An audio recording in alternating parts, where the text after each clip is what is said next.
नमस्ते स्टूडेंट्स।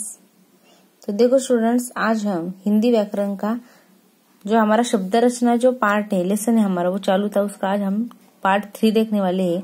इसमें हिंदी व्याकरण, आज की डेट है 31 अक्टूबर 2020। आज का डे है सैटरडे। तो देखो, इसमें हमने पहले उत्पत्ति के आधार पर शब्द के कौन से भेद है, उसके बाद में रचना के आधार पर कौन से भेद है। तो आज हम देखने वाले हैं हमारा तीसरा पार्ट, शब्दों के भेद में अर्थ के आधार पर शब्दों के भेद। तो इसकी 4 भेद है। फर्स्ट है एकार्थक शब्द, दूसरा है अनेकार्थक शब्द, पर्यायवाची शब्द और विलोम शब्द। एक देखो, तो एकार्थक शब्द किसे कहेंगे? तो जिन शब्दों का एक ही अर्थ हो वे एकार्थक शब्द कहलाते हैं। यानी कि इसका मतलब क्या है कि ऐसा शब्द है जिसका बस एक ही अर्थ निकलता है, उसको हम एकार्थक, यानी कि शब्द में ही उसका क्या है, डेफिनेशन बन जाता है। देखो, एकार्थक यानी कि एक अर्थ वाला, जिस शब्द का एक ही अर्थ निकलता है उसे हम क्या कहेंगे? एकार्थक शब्द।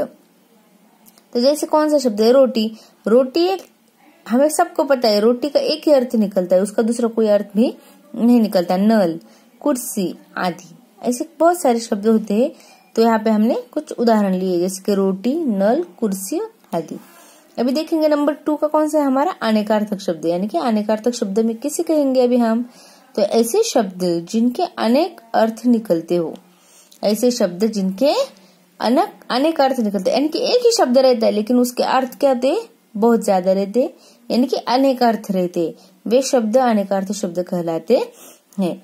तो ऐसे शब्द जिनके अनेक अर्थ निकलते हो वे शब्द अनेकार्थक शब्द कहलाते हैं। जैसे अंक एक शब्द है, यहाँ पे देखो, अंक एक शब्द है लेकिन उसका 2 मीनिंग है। देखो, गोद और संख्या। हमें अंक का एक मीनिंग पता था, संख्या, लेकिन दूसरा एक मीनिंग है और एक अर्थ है उसका, वो है गोद। अंबर, हमें पता है अंबर किसे कहते हैं? हम आकाश को भी कहते हैं।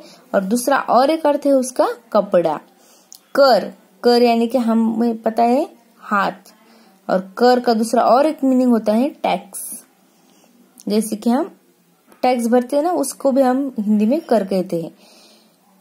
पत्र का क्या मीनिंग है? अभी पत्ता, और एक पत्ता है और एक दूसरा है चिट्ठी। यानी कि एक शब्द है लेकिन उसके अनेक अर्थ है।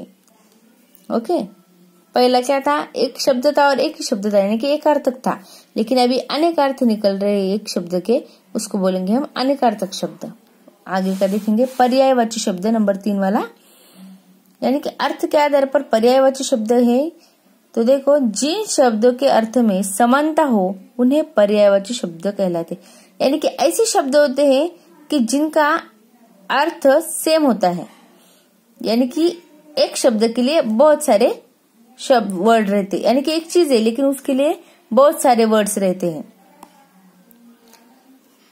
जिन शब्दों के अर्थ में, यानी कि जो शब्द एक ही अर्थ के होते हैं, यानी कि 2-3 शब्द रहते हैं लेकिन उसका अर्थ एक ही होता है, उन्हें पर्यायवाची शब्द कहा जाता है। जैसे कि कमल शब्द है, अभी यहाँ पे देखो, तो कमल को और कौन कौन से नाम से जाना जाता है और उसके कौन कौन से नेम है? जैसे कि सरोज, पंकज, नीरज। आंख शब्द है, अभी एक ही शब्द है लेकिन इन सबके अर्थ कौन कौन से? अभी देखो, नेत्र को ही हम आंख कहते हैं, लोचन का मीनिंग भी आंख होता है और नयन का मीनिंग भी आंख ही होता है। यानी कि यहाँ पे क्या है, एक शब्द है लेकिन और भी उसके शब्द है जिसका मीनिंग भी कमल ही होता है। यानी कि कमल के सरोज, पंकज और नीरज का मीनिंग भी क्या होता है? कमल। और आंख, नेत्र, लोचन और नयन। अभी नंबर 4 है विलोम शब्द।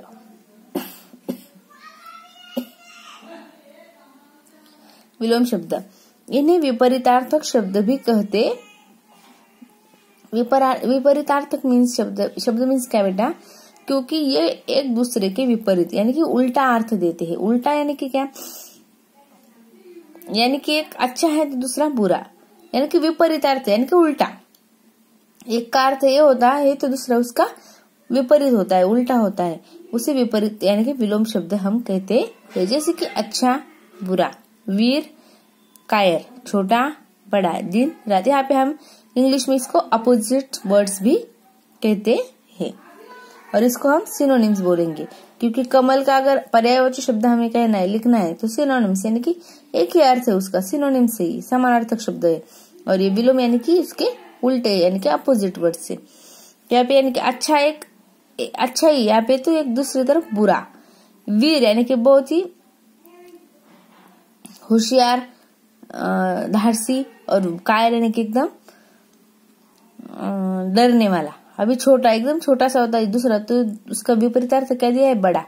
दिन और दूसरी तरफ है रात, यानी कि दोनों में बहुत क्या है, विपरीत है। एक दोनों में बहुत ही क्या हो रहा है, यहाँ पे उल्टा अर्थ निकल रहा है, इसीलिए यहाँ पे हम इसको क्या कहेंगे, विलोम शब्द।